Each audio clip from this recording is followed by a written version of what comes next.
Saze sahlala kabuhlungu ezweni lethu, asakwazi noqhuba amasiko wethu, sidlala amambuka.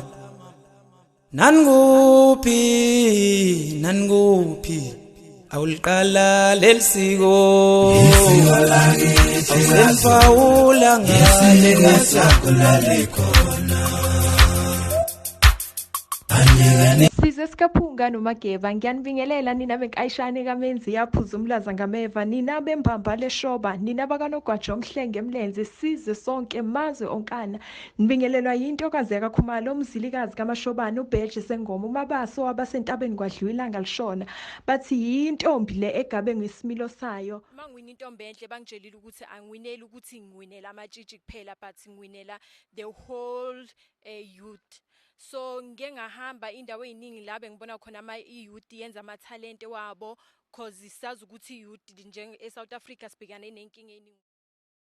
Into engifuna ukuyenza like ngithanda i-farming kakhulu, so I believe ukuthi mangihamba kanje nabantu abahlukahlukene nami ngiyakhuluma nabantu ukuthi yini kahle kahle ngifuna ukuyenza empilweni beside le engikuyo njengamanje. So ngiyacabanga ukuthi abantu engingabathola abantu abanganginceda ukuthi ngize ngifinyelele la ngifuna ukufika khona.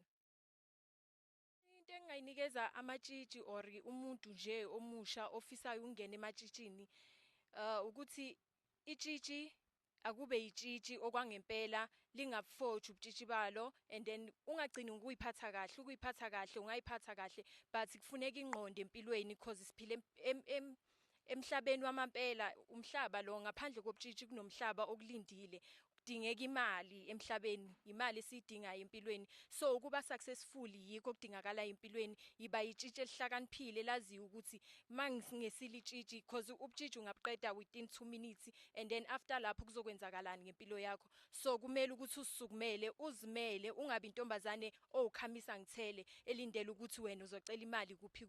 Kumele uzimele uyintombazane. Amantombazane ahamba ngezimoto njengamanje, so wena mangabuthi wena umengobutshitshi kuzoba kanjani kuwe makuthiwa kuphela ubutshitshi, because akekho umuntu ozokulandela, uzoba yini ngaphandle kwabo ubutshitshi.